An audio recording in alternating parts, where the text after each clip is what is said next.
Hello વિદ્યાર્થી મિત્રો, તો કેમ છો? મજામાં? તો આજે આપણે ધોરણ 10 ચેપ્ટર 13 આંકડાશાસ્ત્રનો લેક્ચર નંબર 12 છે, એટલે કે લેક્ચર નંબર 11 સુધી આપણે સ્વાધ્યાય 13.3ના પ્રશ્ન નંબર 1ની વાત કરી હતી. આજે આપણે પ્રશ્ન નંબર 2થી આગળની શરૂઆત કરીશું. તો સૌથી પહેલાં તો આપણે રકમ વાંચી લઈએ પ્રશ્ન નંબર 2ની, કે જો નીચે આપેલ આવૃત્તિ વિતરણનો મધ્યસ્થ 28.5 હોય તો એક્સ અને વાયના મૂલ્યો શોધો. તો આપણને અહીંયા મધ્યસ્થ આપેલો છે, એના પરથી આપણે આવૃત્તિમાં કેટલીક આવૃત્તિ ખૂટે છે એક્સ અને વાય એ આપણે શોધવાની છે. તો અહીંયા આવૃત્તિ આપેલી છે, તો આપણે સાઈડમાં શું શોધીશું? સંચય આવૃત્તિ. અને સંચય આવૃત્તિ આપેલી હોય તો આપણે આવૃત્તિ શોધીશું. ચલો આપણે શોધીએ. તો સંચય આવૃત્તિ શું હોય છે? આપણે આવૃત્તિનો સરવાળો કરતા જઈએ. તો પહેલાં તો આવૃત્તિ 5 છે, તો સંચય આવૃત્તિ 5 થશે. પછી નીચે એક્સ છે, તો 5 + એક્સ, દરેકનો સરવાળો કરતા જવાનો આવૃત્તિનો. હવે નીચે 20 છે, તો આમાં 20 એડ કરો એટલે કે 25 + એક્સ થશે. ફરીથી નીચે 15 છે, તો 15 એડ કરીશું એટલે કે 40 + એક્સ. હવે નીચે વાય છે, તો વાયને એડ કરીશું તો 40 + એક્સ + વાય.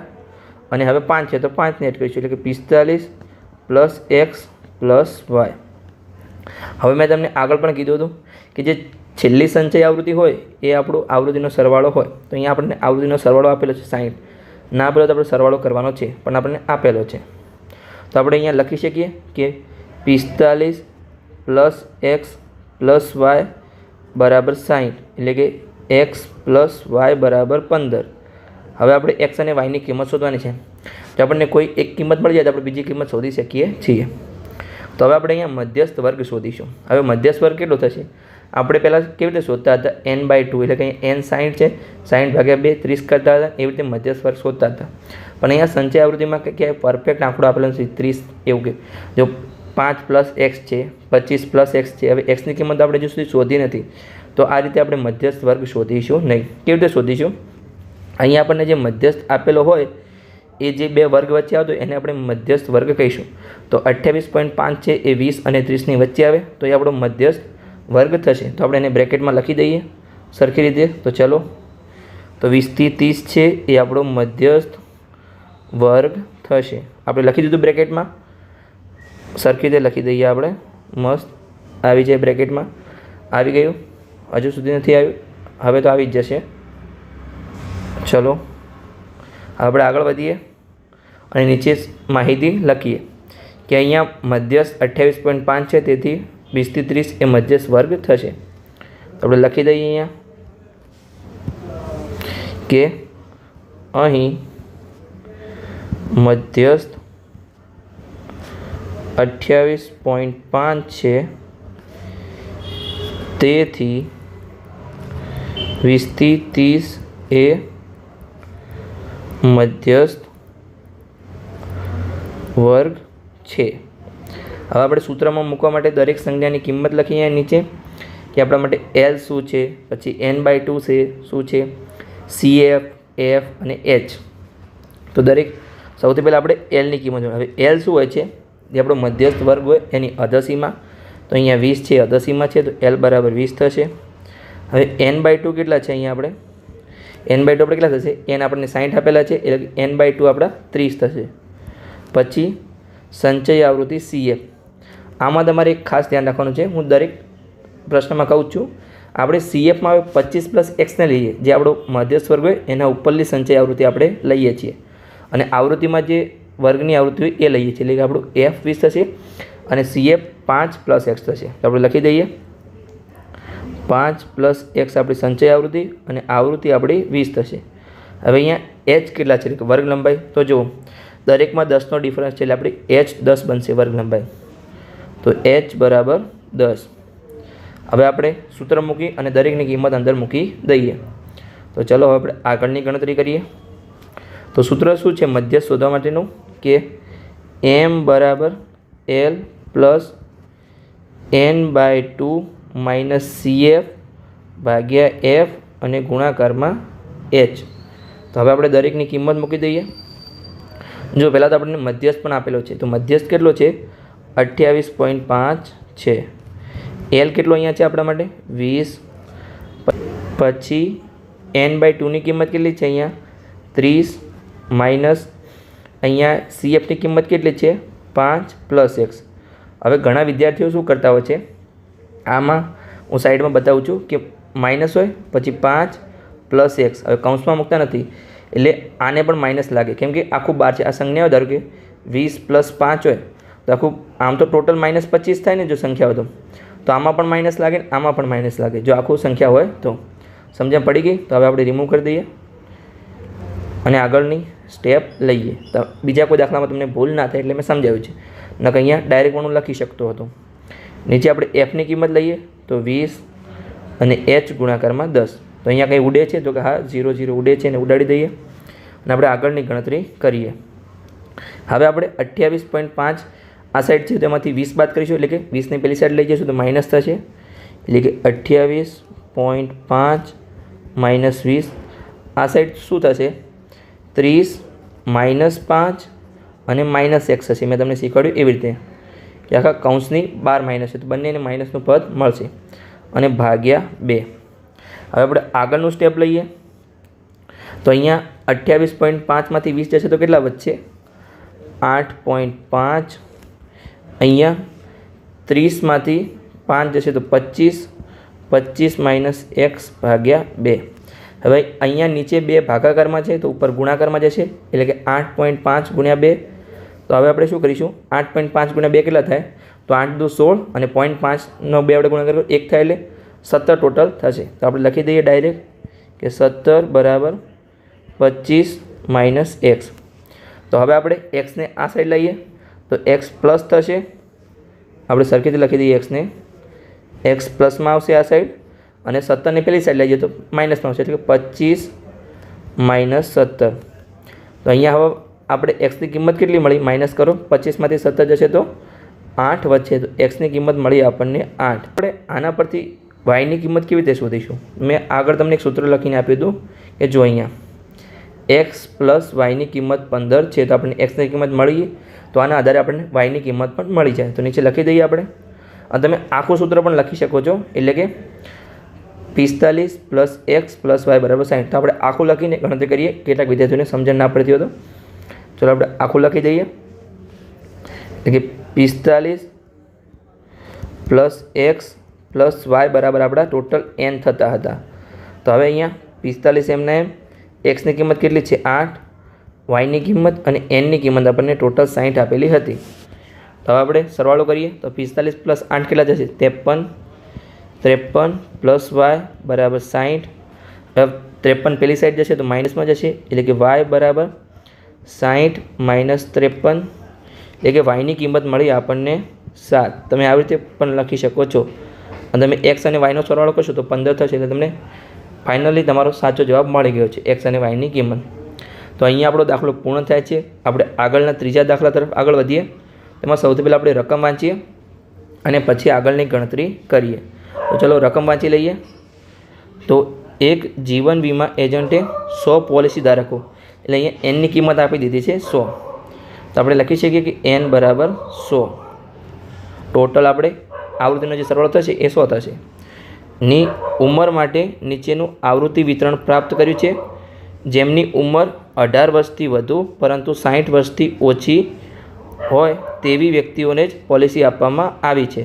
તો આ માહિતીનો મધ્યસ્થ આપણે શોધવાનો છે પણ અહીંયા આપણને કેવો આપેલો છે જો વર્ગ આપણે સરખી રીતે આપેલો નથી, 20થી ઓછી 25થી ઓછી। તો જો દરેકમાં 5નો ડિફરન્સ છે પણ સૌથી પહેલાં કેટલાથી શરૂઆત થાય છે 18થી। તો આપણે પહેલાં વર્ગ લખી દઈએ એટલે કે અહીંયા વર્ગ કેવી રીતે લખીશું આપણે જો પહેલાંમાં 18થી 20 થશે કેમ કે સૌથી નાની ઉંમર 18 છે ને પછી 20। હવે આપણે દરેકમાં 5 નો ડિફરન્સ લખી દઈશું એટલે કે 20થી 25, 25થી 30, 30થી 35 એવી રીતે દરેકનું તો આપણે 60 સુધી લખવાનું છે એટલે કે 30થી 35, 35થી 40, 40થી 45, 45થી 50, 50થી 55 અને 55થી 60 લખાઈ ગયું। આપણને આપણો વર્ગ મળી ગયો। હવે અહીંયા આપણે જોઈએ તો પોલિસી ધારકોની સંખ્યા છે એ આપણી આવૃત્તિ છે કે સંચય આવૃત્તિ એ કેવી રીતે પહેલા દાખલામાં તો આપણને જો લખીને આપ્યું હતું, આપણે પર જોઈ લઈએ કે જો આમાં તો લખીને આપ્યું હતું કે આવૃત્તિ છે એટલે આપણે સંચય આવૃત્તિ શોધી। પણ આમાં પોલિસી ધારકોની સંખ્યા આપેલી છે. હવે એના ઉપરથી આપણે કેવી રીતે શોધીશું કે આવૃત્તિ છે કે સંચય આવૃત્તિ? તો અહીંયા આપણે તમને આગળ કીધું હતું આગળના દાખલામાં કે જે આપણું n હોય છેલ્લો આવૃત્તિનો સરવાળો એ છેલ્લી સંચય આવૃત્તિ જેટલો થાય. તો અહીંયા 100 છે. તો આપણી આ જે આપેલી છે પોલિસી ધારકોની સંખ્યા એ આપણી સંચય આવૃત્તિ છે, આવૃત્તિ નથી. એમ કે તમે જોશો તો દરેકમાં સરવાળો થાય છે અને કે આવૃત્તિ અલગ અલગ હોય. અને આ તમારે ખાસ ધ્યાન રાખવાનું છે કે છેલ્લી સંચય આવૃત્તિ હોય એ આવૃત્તિના સરવાળા જેટલી થાય. તો હવે અહીંયા આપણે સાઈડમાં આવૃત્તિ શોધીશું. તો ચલો શોધી લઈએ. ખાલી તમને પ્રશ્નને ફેરવીને આપવામાં આવે છે. સૂત્ર તો આપણે મધ્યસ્થનું જે સૂત્ર છે એનો જ ઉપયોગ થશે અને એના આધારે દાખલો ગણવાનો છે. પણ થોડી માહિતી આમથી આમ ફેરવીને આપે એ તમારે લખી દેવાની છે અને પછી દાખલાની ગણતરી કરવાની છે.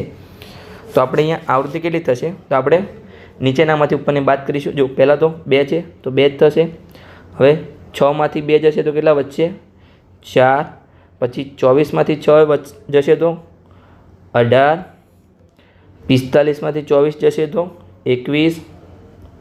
પછી 78માંથી 45 જશે તો હવે તમારે કેવી રીતે બાદબાકી કરવાની? જો આ 8માંથી 5 જાય તો 3 અને 7માંથી 4 જાય તો 3 એટલે કે 33. આવી રીતે તમારે બાદબાકી કરવાની છે. જો આમાં હવે કેવી રીતે કરીશું? જો 9માંથી 8 જાય તો 1, ફરીથી 8માંથી 7 જાય તો 1, 11. હવે તમે આમાં 2માંથી 9 જશે નહીં, પણ 92માંથી 89 તો તમને સિમ્પલ ખબર પડે કે 3 વધે. 98માંથી 92 જાય તો 6 વધે. 100માંથી 98 જાય તો 2 વધે. જો નાનું હોય તો ડાયરેક્ટ કરી દો અને મોટો તમને ના ફાવતો હોય કે 89માંથી 78 જાય તો કેટલા વધે, 78માંથી 45 જાય તો કેટલા વધે, તો તમે આવી રીતે કરી શકો છો. થોડી સ્પેસ રાખવાની જે સંખ્યા લખો એમાં. આપણને આવૃત્તિ મળી ગઈ. આવૃત્તિનો આપણે સરવાળો કરીશું આપણને 100 મળશે. પણ આપણને n બરાબર 100 આપેલા છે એટલે આપણે સરવાળો કરીશું નહીં. પણ જો તમારે ચેક કરવું તો દરેક આવૃત્તિ સાચી શોધી છે તો તમારે સરવાળો કરવાનો છે. તો ચલો આપણે એકવાર ચેક કરી લઈએ કે આપણે દરેક આવૃત્તિ સાચી શોધી છે કે નહીં. તો જો અહીંયા 2, 2 ને 4 6, 6 ને 18 24, 24 ને 21 45, 45 ને 33 78, 78 ને 11 89, 89 ને 3 92, 92 6 98, 98 200 એટલે આવૃત્તિ આપણે દરેક સાચી શોધી છે. હવે આપણે આના પરથી આપણે મધ્યસ્થ વર્ગ પહેલાં તો શોધીશું. તો કેવી રીતે શોધીશું? આપણે મધ્યસ્થ વર્ગ કેવી રીતે શોધતા હતા દરેક દાખલામાં કે m બરાબર n/2. તો n આપણા કેટલા આપેલા છે? અહીંયા 100 આપેલા છે. 100 ભાગ્યા 2 એટલે કે 50. તો 50 અથવા એના પછીની આપણે સંચય આવૃત્તિ લેવાની છે. તો અહીંયા જો 45 છે એ 50 નથી, 78 છે એ 50 અથવા તેના પછીની સંચય આવૃત્તિ છે. તો જે 35 થી 40નો વર્ગ છે એ આપણો મધ્યસ્થ વર્ગ થશે. તો આપણે એને બોક્સમાં લખી દઈએ સરખી રીતે. 35 થી 45 ને કે આપણો મધ્યસ્થ વર્ગ છે. ચલો આપણે બોક્સમાં લખી દઈએ. અહીંયા બોક્સમાં લખી દીધું. હવે આપણે એની ગણતરી કરીએ દરેકની કિંમત શોધીને. સૌથી પહેલાં તો અહીંયા આપણે નીચે લખી દઈએ કે 35 થી 45 એ આપણો મધ્યસ્થ વર્ગ છે. 35 થી 45 એ મધ્યસ્થ વર્ગ છે. હવે આપણે દરેકની કિંમત મેળવીએ. તો સૌથી પહેલાં L શોધીશું. તો L આપણને અહીંયા કેટલા મળશે? જે મધ્યસ્થ વર્ગ હોય એની અધસીમાં એટલે કે અહીંયા 35 મળશે. L બરાબર 35. પછી n/2ની કિંમત શોધીશું. એ તો આપણે ઉપર શોધી જ છે, 50 છે. પછી અહીંયા CF સંચય આવૃત્તિ, F આવૃત્તિ અને H વર્ગ લંબાઈ શોધીશું. તો CF આપણે કેવી રીતે શોધી છીએ? જે મધ્યસ્થ વર્ગ હોય એના ઉપરની સંચય આવૃત્તિ એટલે કે અહીંયા 78 ને લખી આપણે 45 લખીશું. અને આવૃત્તિ આપણી બનશે અહીંયા 33 કેમ કે મધ્યસ્થ વર્ગની જે આવૃત્તિ હોય એ આપણી આવૃત્તિ બનશે. પણ ખાસ તમારે ધ્યાન રાખવાનું છે કે આ સંચય આવૃત્તિ છે, સંચય આવૃત્તિ છે અને સાઈડમાં આપેલી આવૃત્તિ છે. દરેક દાખલામાં પહેલા આવૃત્તિ આપેલી છે અને બાજુમાં સંચય આવૃત્તિ. એ તમારે ખાસ ધ્યાન રાખવાનું છે, ભૂલ ના થાય એના માટે. તો આપણે 45 છે એ સંચય આવૃત્તિ બનશે અને આવૃત્તિ કેટલી હતી અહીંયા 33. તો આપણી આવૃત્તિ છે 33. હવે વર્ગ લંબાઈ કેટલી છે? જો દરેકમાં 5નો ડિફરન્સ છે તેથી આપણી વર્ગ લંબાઈ h આપણને અહીંયા 5 મળશે. હવે આપણે સૂત્ર લખી અને એમાં દરેક આ કિંમત આપણે શોધી એ મૂકી દઈએ તો આપણો દાખલો ઇઝી બની જશે. તો આપણું સૂત્ર શું છે મધ્યસ્થ શોધવાનું? m બરાબર L plus n/2 minus CF ભાગ્યા F ગુણ્યા H. તો આમાં આપણને Lની કિંમત કેટલી આપેલી છે તમે બોલો જાતે? Lની કિંમત આપણને અહીંયા 35 આપેલી છે. પછી n/2ની કિંમત કેટલી છે 50, CFની કિંમત 45, Fની કિંમત અહીંયા છે 33 અને Hની કિંમત છે 5. હવે આપણે ગણતરી કરી લઈએ. આગળની ગણતરી કેવી રીતે થશે તો જો 35 mના m પ્લસ અહીંયા 50માંથી 45 જશે તો 5, ગુણાકારમાં પણ 5 અને નીચે ભાગાકારમાં 33. હવે આપણે આગળનું સ્ટેપ લઈએ તો 5 × 5 કેટલા થશે? અહીંયા 25 થશે. તો આપણે સ્ટેપમાં લખી દઈએ કે 35 mના m પ્લસ 25/33. નાનો આપણે જવાબ મેળવવાનો છે. તો સાઈડમાં આપણે ભાગાકાર કરીશું કે 25/33. તો ચલો આપણે રેડ પેનથી એનો ભાગાકાર કરીએ. અહીંયા 25/33. તો જો પહેલાં તો 33 વડે ભાગ ચાલશે નહીં 25નો, તો આપણે અહીંયા 0 અને પાછળ પોઈન્ટ મૂકીશું. તો અહીંયા આપણે ફરીથી નીચે 0 મૂકીશું. તો હવે કેટલા વડે ભાગ ચાલશે? 250 છેલ્લે 33 સીધા કેટલા થશે? જો 30 × 7 210 એવી રીતે તમારે કરવાનું છે. પણ અહીંયા નીચે હું તમને ગુણાકાર કરીને પણ બતાવું છું. તો 33 × 7 તો એ કેટલા થશે? જો 7 × 21 વધી 2, 7 × 21 ને 2 23, તો 231 થશે. આપણે 33 8 થાય છે, આપણે ચેક કરી લઈએ. 33 8 તો કેટલા થાય છે? 8 × 24 વધી 2, 3 8 24 ને 2 26, 264 થઈ જાય છે. એટલે આપણું 250 વડે ભાગ ચાલશે નહીં, તો આપણો 7 વડે ભાગ ચાલશે. તો આપણે 7 વડે ભાગ ચલાવીએ એટલે કે 231. કેટલી વધી શેષ? આપણે 19 શેષ વધી. ફરીથી આપણે 0 મૂકી દઈએ, પણ હવે ફરીથી આપણે પોઈન્ટ મૂકીશું નહીં. હવે 33નો ભાગ કેટલા વડે ચાલશે? તો આપણે 6 વડે ભાગ ચલાવીએ કે ચાલે છે કે નહીં? તો 33 × 6 કરીએ, કેમ કે 33 × 180 થાય છે. તો ભાગ ચાલશે નહીં જ ચાલે, કેમ કે 3 × 6 18 થાય. એટલે આપણે 33 × 6 198 થશે. પણ તો પણ આપણે ગુણાકાર કરી લઈએ કેટલાક વિદ્યાર્થીઓ માટે. તો 6 × 18 વધી 1, 6 × 18 ને 19, તો 198 થયા. 190 કરતાં વધી ગયા. તો હવે આપણે 33 × 5 કરીશું. તો અહીંયા આ સાઈડ કરીએ, નીચે કરી લઈએ. ચલો, કેમ કે આની પણ આપણે ગણતરી સ્ટેપમાં નીચે કરવાની છે. તો 33 × 5 તો કેટલા થશે? 3 × 5 = 15 વધી 1, 15 ને 1 16, તો 165 થયા. એ આપણે 90 કરતાં ઓછા છે. તો આપણે લખી શકીએ હવે 33 × 5 = 165. હવે આપણે કેટલી શેષ વધી? અહીંયા 25 શેષ વધી. તમે બાદબાકી કરી શકો છો કે 90માંથી 65 જાય તો કેટલા વધે. હવે આપણે 0 મૂકીશું અને ફરીથી આપણે કેટલા વડે ભાગ ચાલશે? આપણા ફરીથી 250 આવી ગયા, તો આપણો 7 વડે ભાગ ચાલશે અને એના આપણા 231 આવશે. એટલે આપણે 19 શેષ વધશે. હવે આવી જ રીતે ચાલતો છે, પણ આપણે પોઈન્ટ પછી 3 અંક સુધી ગણતરી કરીએ છીએ. તો ચલો આપણે લખી દઈએ આપણા જે દાખલો હતો એમાં જવાબ કે જે 35 હતા એમના એમ, અને આપણે 25/33 કર્યા, એમાં કેટલો જવાબ મળ્યો? 0.757.